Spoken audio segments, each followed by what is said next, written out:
अब हम convex mirror में जो कैसे इमेज फॉर्मेशन होता है वो समझ लेते हैं। देखिए ये तो पोल हो ही गया, आप जानते हैं, और ये एक स्फीयर का पार्ट होगा कॉन्वेक्स मिरर। तो इसके ये इसमें पीछे होता है, पोल के पीछे, वहाँ सेंटर ऑफ कर्वेचर होगा कहीं ना कहीं, और बिल्कुल बीच मिड पॉइंट में ये फोकस होगा। पोल से फोकस की दूरी हम फोकल लेंथ कहते हैं, और पोल से सेंटर ऑफ कर्वेचर की दूरी वक्रता त्रिज्या यानी रेडियस ऑफ कर्वेचर कहलाती है। तो ये भी पॉइंट P है, यहाँ पर कहीं F होगा और यहाँ से थोड़ा आगे C होगा। तो फोकस सेंटर ऑफ कर्वेचर और पोल के बीच में होता है। तो इसमें दो स्थितियां बनती हैं, एक अगर ऑब्जेक्ट इन्फिनिटी पर है, एक इन्फिनिटी पे क्यों, और जैसे उसमें कंडीशन बनी थी कॉन्केव मिरर में, क्योंकि उसमें सारी चीजें सामने थी। पोल था, पोल के बाद फोकस, फिर सेंटर ऑफ कर्वेचर। तो इन्फिनिटी से हम चलते हुए आए थे, वहाँ इन्फिनिटी पे गए, इन्फिनिटी से फिर बियॉन्ड सी पे रहे, सी से पहले पहले इन्फिनिटी और सी के बीच में, फिर सी पे पहुंच गए, फिर सी और एफ के बीच में गए, फिर एफ और पी के बीच में गए। तो ये कंडीशन हम लगाते चलेंगे। इसमें क्या है कि एक कंडीशन इन्फिनिटी वाली है कि कोई ऑब्जेक्ट इन्फिनिटी पर है, तो क्या होगा, यहाँ से कोई रे जाती है इस आपके इस दर्पण को टारगेट करती हुई, दर्पण की रिफ्लेक्टिव सरफेस को, तो ये इस तरीके से क्या हो जाएगी, ऐसे लगेगा जैसे ये कहाँ से आ रही है, फोकस से आ रही है। पैरेलल मुख्य अक्ष के अगर पैरेलल आएगी तो इसमें कैसे महसूस होगा, जैसे वो कहाँ से आ रही है, फोकस से, क्योंकि ऐसे लगेगा आपको। ठीक है, डायग्राम में सही कर देता हूँ, मैंने आपको पहले ही बता दिया है, क्योंकि मेरी जो ड्राइंग है वो सबसे कमजोर गई है अपनी समय। तो ठीक है, और ये सामने एक रे यहाँ से जाएगी, तो ये भी कहाँ से आती हुई प्रतीत होगी, जैसे फोकस से आ रही है। तो फोकस से आ रही हूँ, तो ये दोनों रेज कहाँ से मिली हैं, फोकस पे जाके मिली है, इन्होंने इंटरसेक्ट कहाँ किया है, फोकस पर। तो इमेज कहाँ बनने वाली है, एट फोकस। अगर इंफिनिटी पर कोई ऑब्जेक्ट है तो फोकस पे बनेगी इमेज। ठीक है, ये उसमें भी था कॉन्केव मिरर में, फोकस पर है ऑब्जेक्ट तो इंफिनिटी पे इमेज, और इंफिनिटी पर ऑब्जेक्ट है तो फोकस पे इमेज। तो ये छोटी दिख रही है ना, तो पॉइंट साइज होगी।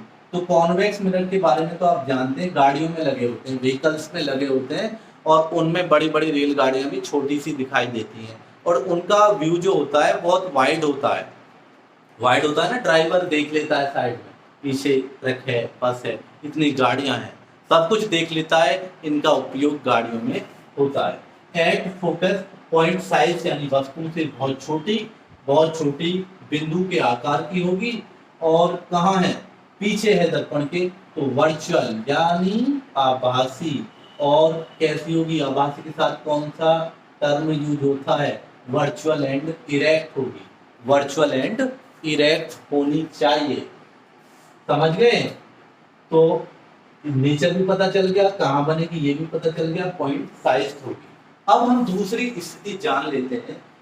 इसमें केवल दो ही स्थिति होती है, क्योंकि अब ऑब्जेक्ट को अंदर तो रखोगे नहीं, सी पे पॉसिबल नहीं है, सी तो दर्पण के पीछे है, एफ पे भी पॉसिबल नहीं है, ठीक है, पोल पे तो होगा ही नहीं। और यहाँ क्या है कि इन्फिनिटी और पोल के बीच में कहीं ऑब्जेक्ट है। एक स्थिति ये कि object present at pole and infinity, infinity ऐसे लिख देते हैं, पोल और इन्फिनिटी के बीच में ऑब्जेक्ट है। तो तब क्या स्थिति होगी, जब कॉन्वेक्स मिरर में पोल और इन्फिनिटी के बीच में ऑब्जेक्ट होता है तो क्या स्थिति बनती है। देखिए ये है आपका कॉन्वेक्स मिरर, और ये आपकी ऑब्जेक्ट है ए और बी।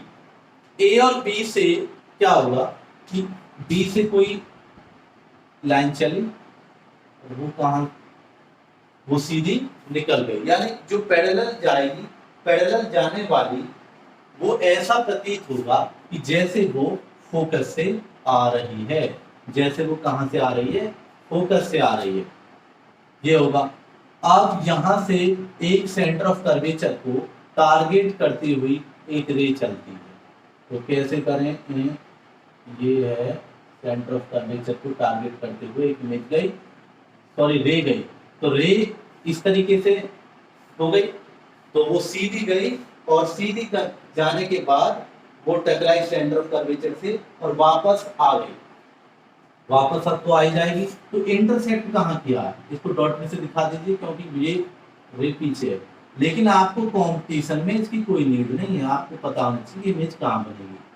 बना के ना आप चैनल से जुड़े रहेंगे तो आपको ये सारी चीजें बिल्कुल पॉइंट फिंगर टिप्स पे आ जाएंगी।